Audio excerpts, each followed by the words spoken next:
I am Harper Lee, 23 years old. And if someone had told me that my college graduation day would become the sweetest revenge of my life, I probably would have laughed.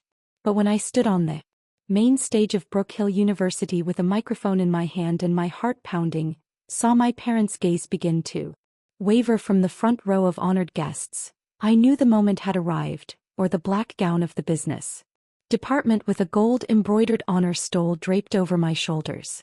Below, my parents, Douglas and Patricia Lee, were intently watching the graduation of the daughter they once deemed too independent to need help. Sitting beside them was my younger sister, Madison, the person I had believed for years to be the center of our family's universe. The chosen one. I saw that familiar confidence in their eyes. Until the graduation coordinator stepped up to the mic with a proud smile and announced, "Please welcome to the stage Harper Lee, valedictorian of the business department, and this year's outstanding student of Brook Hill University." I heard the roar of applause behind me, saw the disbelief, then the stunned silence, and finally the pale shock on my parents' faces. Some clapped harder. The students cheered from the rows behind. But all I could see were those two frozen faces in the front row, surrounded by a crowd celebrating the daughter they had never imagined could accomplish anything remarkable. They had no idea what I had endured. They didn't know I once quietly took out student loans, worked 60 hours a week and lived off instant noodles month after month just to afford tuition. Because they told me, "You should probably consider community college. We only have enough for Madison." That moment wasn't a speech. It was a declaration standing tall between my world and theirs. It was the one time I looked straight into my parents' eyes and saw nothing but the limits they had placed on me. If you've ever been cast aside simply because you weren't the priority in your family, you've ever heard the words, "Your sister deserves it more than you," from the very people who brought you into this world, then stay with me. I'm going to tell you the story of how I turned that pain into power. Not to take revenge on them, but to prove that I never needed to be chosen to succeed. I grew up in Chandler Creek, a small town tucked along the edge of Ohio, where winters always seemed to drag on too long and everyone knew your business after just one Sunday at church. Our house sat at the end of Maple Street. Gray roof, neatly trimmed lawn, and white windows framed with plastic flowers all year round. From the outside, my family looked picture perfect. A stable middle-class couple and two sweet, well-behaved daughters. But from the inside, I realized early on not every child is seen through the same lens of fairness. My father, Douglas Lee, worked at a regional insurance firm.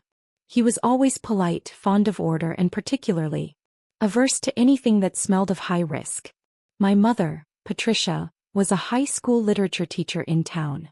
A graceful woman skilled at making others feel comfortable, but someone whose true thoughts were hard to read since she smiled even in her most disappointed moments. And then there was me, Harper, the firstborn daughter. From a young age I learned to tie my own shoes, ride my bike to school, and sign myself up for advanced classes. As my mother would say, "You're smart. You don't need to be nudged along like Madison." Madison, my little sister, was born 2 years after me. With her softly curled blonde hair and a toothpaste-converted smile, she always seemed to draw every eye in the room. Madison wasn't mean. She simply had a gift for charming adults, and she was far better at it than I ever was. Every birthday I'd receive notebooks or logic puzzle workbooks, while Madison got doll dresses, princess tents, or expensive, glittering toys. I once asked my mom why. She gently replied, "You're more practical. You don't need frills to be happy." I never blamed Madison. I didn't choose to be the cherished child. But I remember parent-teacher nights when my parents would rush to sit through Madison's theater presentation while I stood alone next to my science board, the one I'd spent 3 weeks building. I remember winning second place in the statewide art competition, and my mom only said, "That's nice, sweetie, but maybe focus more on your core subjects." And when Madison made the cheerleading squad, the whole family threw a party. Gradually I came to understand something. In my parents' eyes, I was the one who didn't need praise, didn't need investment, because I could handle things on my own, because I would be fine. And that very belief, the mistaken faith they placed in me, forced me to learn how to stand on my own feet earlier than anyone else. But it was also that belief that made them miss the chance to be part of a journey they would later struggle to comprehend. I began to suspect that my future wouldn't look anything like Madison starting in 10th grade. While she was chauffeured to and from school by our parents, I took the public bus or biked through cutting winter winds. Madison had a private SAT tutor. I studied on my own, with tattered second-hand prep books from the library highlighting so much the pages frayed at the edges. But I didn't complain. I was the quiet, determined type, the kind who kept going recognition or not. I joined the junior business club, won first place in a regional financial planning competition in 11th grade and made it to the state finals at just 17. And Madison, she cheered on the sidelines, led the prom committee and was featured in the school newsletter for inspiring campus fashion. My parents stuck that photo on the fridge like a trophy. Still, I tried to believe that being treated differently didn't mean they didn't love me. I thought that if I achieved enough, shone bright enough, they'd eventually see it and feel proud. I thought one day it would be my turn to be chosen. The senior year, Madison skipped a grade, suddenly placing her in my same class. That meant we'd graduate together, and more importantly, we'd be applying to colleges at the same time. So, remember the night I got my acceptance letter from Brook Hill University, my dream school, home to one of the top business programs in the state. I couldn't contain my joy. I rushed into the living room, crimson envelope in hand, my face flushed with happiness. I got in Brook Hill. Business major, I shouted, my heart thundering in my chest. Dad glanced up from his newspaper. That's good, honey. Gave a faint smile. That's great, but have you had dinner yet? A few minutes later, Madison burst through the front door like a gust of wind. I got into Brook Hill, political communications major. I'm thinking of minoring in psychology. Immediately, my mom dropped her spoon and rushed to hug Madison. Oh my goodness, I knew you could do it. My dad stood up, pulled out a chair for Madison to sit. That entire evening, our house was filled with laughter, but not because of me. I became the blurry backdrop to the very dream I had chased. For 3 years, I didn't complain. I just stayed silent. But I thought to myself, they'll be fair when it comes to paying tuition. Wrong. 2 weeks later, during a rare dinner with all 4 of us at the table, my dad spoke in a serious tone. We need to discuss college finances. I sat up straight, hands gently clasped under the table. My dad turned to Madison. We've been saving since you were little. Brook Hill isn't cheap, but you won't have to worry. Everything will be covered. You can focus entirely on your studies. Madison beamed, nodding brightly while I waited for my turn. But no one turned to me. I spoke up softly. And what about me? The silence that followed was unnerving. Mom looked at Dad. Dad stared at his plate. Finally, my father said, Harper, you know, our financial situation isn't very flexible. We only have enough to support one of you. And to be honest, Madison has always shown a clear, consistent direction. You've often explored different things, changed paths. Investing in Madison makes more sense. I thought I misheard. Mom laid her hand on mine as gently as pity. You're strong, Harper. You can manage. You've always been independent, haven't you? You'll be fine. I forced a smile, an empty one. In my head, a cold metallic clang echoed. Madison will give a better return on investment. I didn't cry. Didn't run away. I just picked up another piece of vegetable, chewed slowly, and listened to the sound of my heart quietly shattering into pieces. Because nothing hurts more than realizing the people closest to you, the ones who once held your hands as you learned to walk, are the first to choose not to walk beside you into the future. That night, after clearing the dishes and pretending nothing had happened, I quietly slipped into my room, closed the door softly, and broke down. I cried like I'd never cried before. Not because there was no money for school, but because for the first time in my life I saw with absolute clarity that I was the one they chose to leave behind. Not by accident, deliberately, clearly, coldly. I curled up in the corner of my bed, the dim yellow light of my desk lamp casting shadows on the white wall where I had once taped pictures of Brook Hill and scribbled, "Believe in yourself," in thick marker. They stared back at me, like a cruel joke. Believe in yourself when the very people who gave you life don't even believe in you could stay in that house another night. I shoved a few clothes into my backpack, grabbed my car keys, and drove straight to the little wooden house by the lake where Grandma Edith had lived alone since Grandpa passed. It was late. I hadn't called ahead, but she opened the door as if she had been expecting me. Her eyes didn't question, didn't judge, just held the kindest kind of knowing. "Come here, my girl," she said, holding out her arms. I collapsed into them like an 8-year-old, sobbing into her worn wool robe. In that moment I stopped pretending to be strong. I was just a granddaughter who had been weighed against her sister and lost. I told her everything, every word, every sentence I had swallowed. She listened without interrupting, only nodding occasionally or giving my hand a soft squeeze, like she was passing strength through her silence. "When people are too afraid of risk, Harper," she said at last, "they won't invest in what they don't understand. But you're a risk worth taking, and you know that. They don't see it, but you do." "I do, too." I took a deep breath, sat up straighter, and in that moment something inside me became clear. I couldn't let their decision define my path. The very next morning I started planning. If they wouldn't help me go to Brook Hill, I would make it happen myself. I reapplied for every scholarship I could. Yes, even the ones that had already rejected me. I hunted down local scholarships, corporate grants, even tiny awards worth a few hundred. I spent hours at Grandma's kitchen table writing essays, revising applications, and requesting recommendation letters from my old teachers. Some nights, Grandma Edith would bring me a cup of ginger tea, place her hand on my shoulder and say, "Go on. I don't have money, but I have a signature," and she meant it. He signed the student loan application with me. No hesitation. With a patchwork of small scholarships, a modest loan, and sheer refusal to back down, I scraped together enough for my first semester at Brook Hill. But there was nothing left for housing. I posted roommate ads, filtered through hundreds of listings, and finally found a tiny apartment a 40-minute walk from campus, shared with 3 strangers. The walls were peeling, the outlets sparked. The kitchen was coated in layers of grease from who knows when, but it was cheap and I had no other option. While Madison got a brand new laptop, premium rolling luggage, and pastel bed sheets perfectly curated for Instagram, I packed my belongings into supermarket cardboard boxes. Grandma Edith helped me seal them with brown tape, then pressed an old notebook into my hands. On the first page, in faded blue ink, she had written, "Rewrite your life if no one else will write it for you." Moving day, Madison posted check-in photos from her luxury dorm, selfies with mom in a vintage cafe near campus, and me. I drove my beat-up car, praying the engine wouldn't die mid-trip. No one saw me off. No one took pictures. No one said, "I'm proud of you." But I still stepped into Brook Hill, not on a red carpet, but on my own scratched up but steady feet.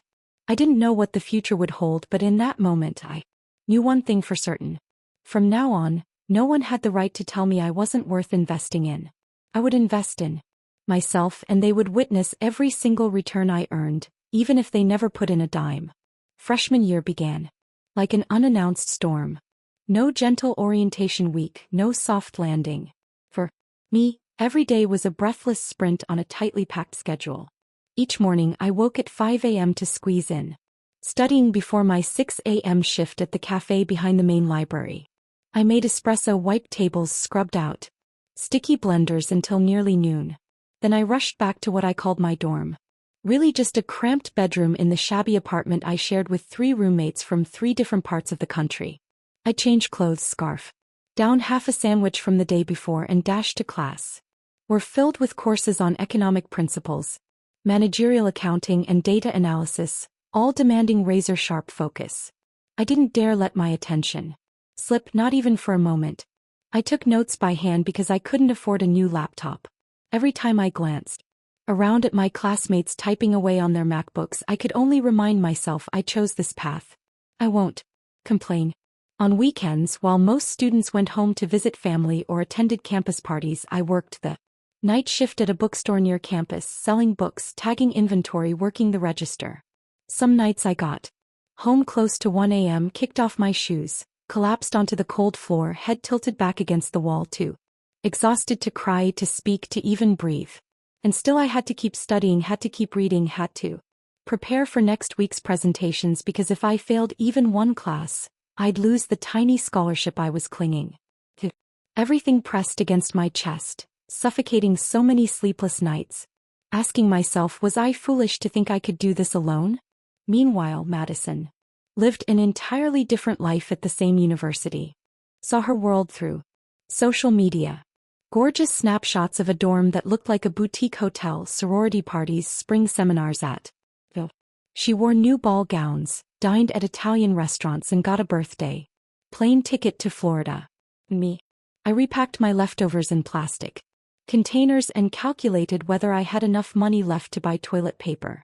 I began slipping into a sense of detachment, as if I were living in a dim grayscale version of the university while Madison thrived in the Technicolor.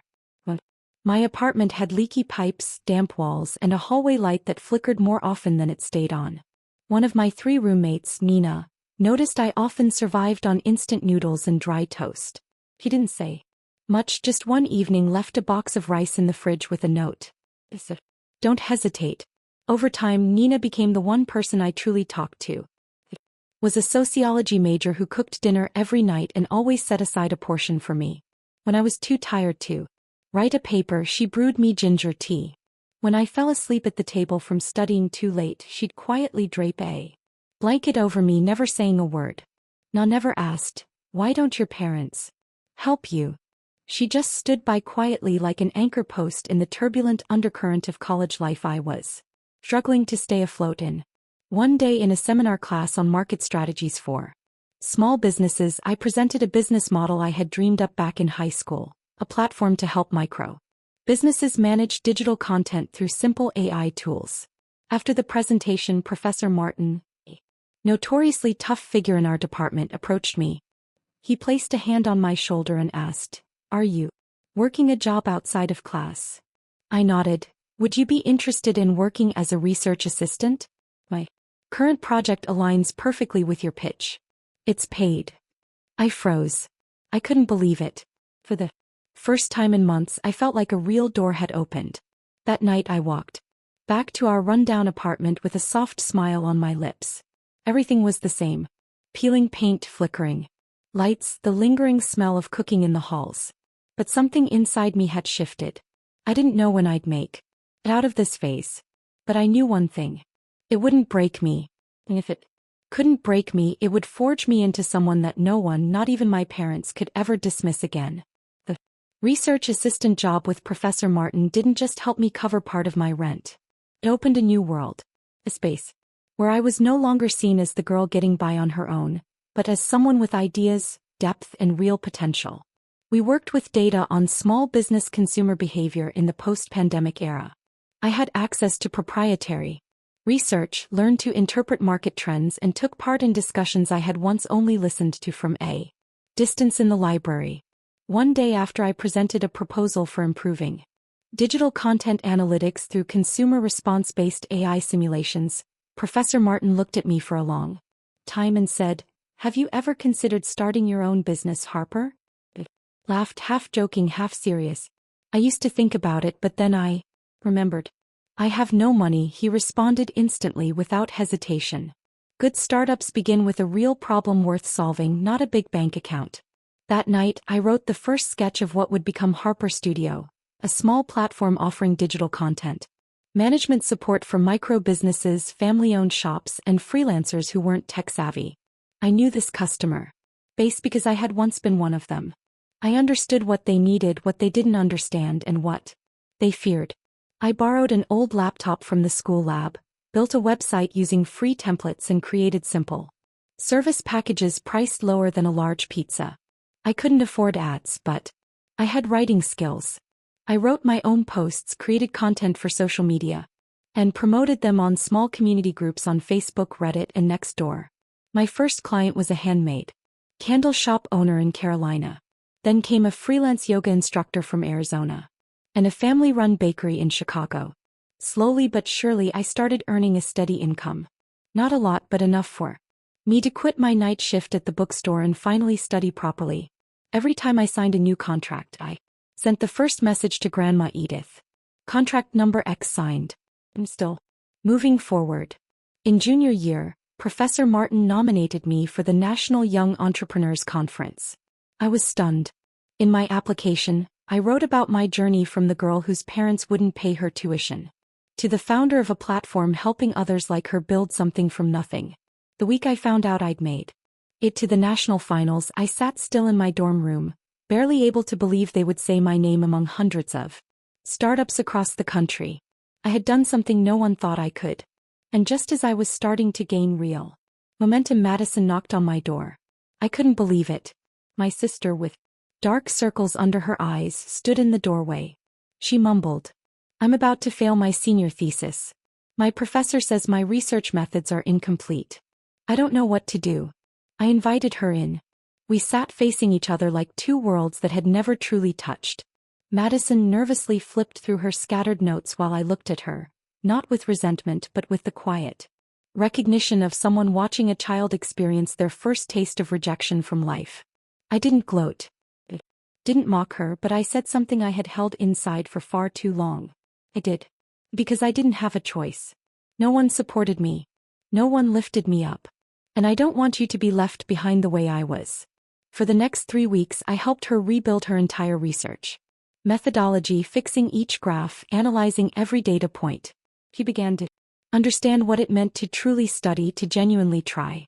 And for the first time, I saw Madison look at me with admiration in her eyes.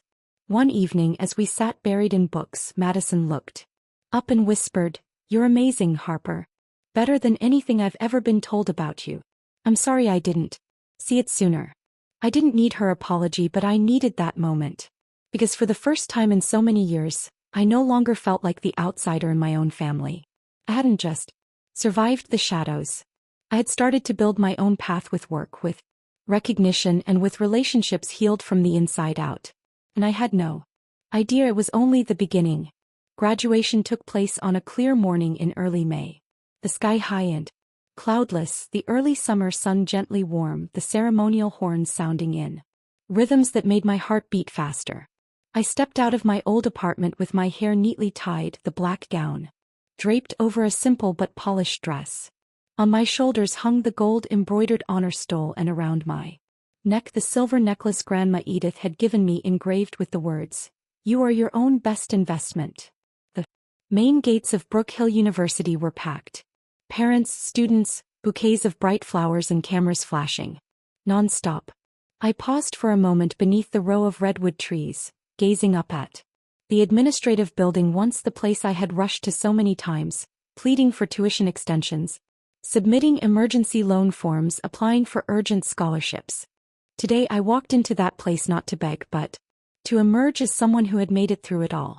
In the student assembly area, Madison ran up and hugged me tightly. She wore the purple gown of the political science department, her face glowing with excitement. "We're graduating together." She squealed like a child, then tilted her head and looked at me. "You're honestly the person I'm most proud of today."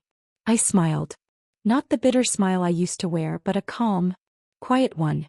The kind that comes from knowing you've walked the right path even when no one laid it out for you. We entered the ceremony hall to the sound of pomp and circumstance. Rows of seats perfectly lined up by department. Among the business majors where eyes kept glancing my way with a strange sense of anticipation. On stage, the chancellor opened with a speech about resilience and self-relevance. She emphasized, "There are students here today who didn't just pass exams, but overcame doubt from society, from circumstance, and sometimes from their own families." I knew exactly who she was talking about. When my name was called during the diploma presentation, I walked up to the stage with steady steps. Pause broke out across the stands. I looked down at the front row where my parents sat alongside Madison and Grandma Edith. Our eyes met. My father, the one who once told me I should consider community college, was staring at me, mouth slightly open as if trying to form the words, "What is happening?" My mother clenched her hands tightly, her lips pressed together. She hadn't seen this coming. Neither of them had. Right after the degrees were handed out, the ceremony's MC smiled and raised his voice. "Now please welcome this year's outstanding student, our valedictorian of the business department, winner of the National Innovation Award, and founder of a startup that has helped over 300 small businesses across the United States to deliver the commencement speech. Please welcome Harper Lee." The applause erupted. Someone whistled. A few people stood up. I walked to the podium, my hands slightly trembling but my eyes clear and steady. I looked straight into the crowd. 4 years ago I began. I arrived at Brook Hill with nothing but an old suitcase, a few small scholarships, and a fierce determination not to let anyone decide whether I was worthy or not. No one invested in me. But what I learned is this: the greatest investment you can make in life is in yourself. I shared my journey. Working 3 jobs, living in a moldy apartment, building a startup from scratch on a borrowed laptop from the school lab. I didn't name names, but I said, I know what it feels like to be left out of the future plans because someone decided you didn't have enough potential, but sometimes it's that very doubt that gives you the power to prove the opposite. When I finished, the entire auditorium rose to their feet.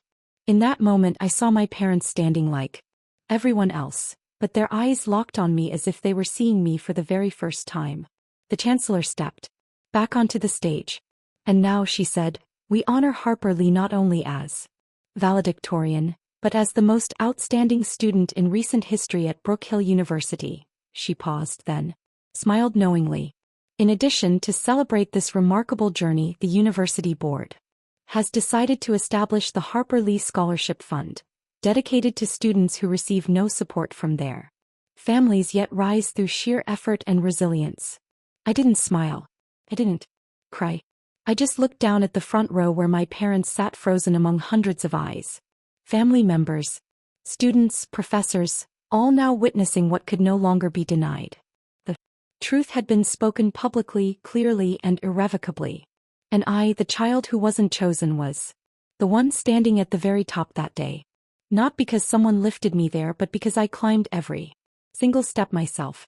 After the ceremony, as students and their families dispersed from the auditorium, I quietly made my way down to the East Campus lawn to the old maple tree where I used to study on crisp autumn afternoons. I needed a moment of silence before facing the people I had longed for 4 years to finally say the words, "We were wrong." Not long after, I saw Madison walking toward me, holding a bouquet of white daisies. The flower I once mentioned I loved, though I had never been given them for any occasion. She looked at me, eyes red, rhymed, voice thick with emotion. You made me so proud I almost cried. I didn't know what you'd been through until I heard everything people said today. I gently squeezed Madison's shoulder, smiling without saying a word because everything she needed to hear, she had already heard in my speech. In the eyes of the entire hall. In the moment she herself stood up. A little while later my parents came. They didn't walk close together the way they usually did. My mother walked slowly while my father kept his hands in his pockets, his gaze drifting as if trying to hide something behind his awkwardness. Harper, my father began, hesitant. You really kept this all to yourself? Well, I turned to him and answered calmly. I didn't keep it to myself. But one ever asked. The air thickened around us. My mother swallowed hard, then spoke, as if reciting an apology rehearsed all night. Your father and I were truly surprised and we're truly sorry if what happened made you feel unloved. I didn't look away, nor did I nod. I simply stood there, no longer searching for validation the way I once did. What hurt me wasn't that you didn't have the money, I said, my voice low but clear. It was that when there was only one chance, you didn't hesitate to choose someone else. Not because she was more talented, but because I didn't fit into your idea of who was worth investing in. Madison tightened her grip on the bouquet, her eyes shifting to my mother. Everything that happened today is the truth and you can't keep denying it anymore. My mother turned away, her eyes rimmed with red. She let out a long breath and quietly said, You're so strong, Harper. Maybe that's why I thought you didn't need me. I looked at her, not with anger but without softness either. Being strong doesn't mean not needing love. It just means I learned how to live without it. And that shouldn't have been a reason to be left behind. I didn't get the chance to say more because behind us Grandma Edith's voice rang out, steady and resolute as always. Harper doesn't need belated validation, she said, stepping between me and my parents. He has gone farther than either of you ever imagined. And the saddest part is you missed that journey because you were too afraid she might fail. She turned to me, her gaze soft and unwavering. You don't need anyone to clap anymore, sweetheart. You already have a world that finally sees you. I smiled, eyes stinging. In that moment, I realized I didn't need them to apologize for the past. I just needed them to acknowledge the present, that I had done it without ever being their chosen one. Madison turned to her parents. From now on, anyone asks who I admire most, I'll say it's my sister Harper. Not because she's successful, but because she didn't fall apart, even when her own family left her behind. Those words cut quietly but deeply. My father lowered his eyes. He said nothing more. My mother placed a hand on my shoulder, gave it a light squeeze, then let go as if realizing she no longer had the right to hold on. I didn't push them away, but I didn't step closer either. I had learned to stand on my own, to know my worth without anyone else's approval. And today, when the entire auditorium stood to applaud me, I knew it wasn't just recognition. It was a testament to every person who's ever been cast aside, that you can go farther than anyone ever expected, even when you started from the place no one ever wanted to stand. A week after graduation, I left Chandler Creek. There was no farewell party, no good luck wishes from my parents. I simply left them a small envelope handwritten in the same neat script I had used for every paper over the past 4 years. I'm not angry anymore, but I also can't go back to being the daughter who has to prove every single day that she's worthy. I'm leaving to live a life that's mine, where I'm not anyone's shadow. I arrived in Seattle with a small suitcase, formal job offer from Stone and Rivers Consulting, and a heart that felt weightless. My new apartment sat on the 6th floor of a building near downtown. It had a west-facing balcony where the sunsets painted the sky red on days I stayed late at work. I planted a few small pots, placed a second-hand wooden desk I bought from another graduating student. On it, I set a photo from graduating day, me standing between Madison and Grandma Edith, all three of us beaming. No parents in the picture. And still I felt whole. One afternoon, as golden light poured through the window, I opened a small box Grandma Edith had sent with my final shipment of belongings. Inside was a handwritten letter and a new silver necklace. This time the engraving read, "Your worth doesn't come from approval. It comes from the unwavering belief in your own heart." I had carried that belief through everything. A few months later, the company I had built, Harper Studio, was approached by a nonprofit focused on education. They wanted to partner in training digital skills for single mothers and low-income students. Yes, immediately, because I had been one of them, because I knew how a single open door could change a life if someone was willing to unlock it. Used the prize money from the startup competition to establish the Harper Lee Resilience Fund, a scholarship for students without financial support from family. No requirement, only their story and their effort. I wanted someone somewhere at some university to open a scholarship email and not cry because they felt alone. At the fund's launch ceremony, I said, "Some people will only see you when you succeed. But there are others who believe in you even before you begin. We don't get to choose who our parents are, but we can choose who helps us redefine what family truly means." My parents came to the ceremony. They sat in the very last row, quiet, almost like strangers attending someone else's celebration. When it ended, my mother approached and handed me an envelope. Inside there was only one line. "You were wrong. You've deserved to be celebrated for a long time." I folded the letter. I didn't respond, but I didn't throw it away either, because forgiveness isn't forgetting. It's choosing not to let the pain define you any longer. Madison went on to work for a nonprofit focused on educational equity. He once told me I was the person who made her realize that privilege isn't meant to be enjoyed, it's meant to be shared. And me, I continued walking my path with a career no one paved for me, with relationships rebuilt through honesty and growth, with a heart that no longer needed to be comforted because it had learned to beat to its own rhythm. I often stand on my balcony watching the city light up, thinking back to that first day I stepped onto Brook Hills campus with nothing but an old backpack and a determination no one else could see. I didn't need them to believe in me to move forward. I only needed myself. And if you've made it all the way here, I want you to know this. Maybe you weren't the chosen child. Maybe someone once told you that you weren't good enough, special enough, or worth the investment. But you can still go farther than anyone who ever doubted you. You don't need them to choose you. You only need to choose yourself. Share your story in the comments if you've ever been left behind but rose on your own.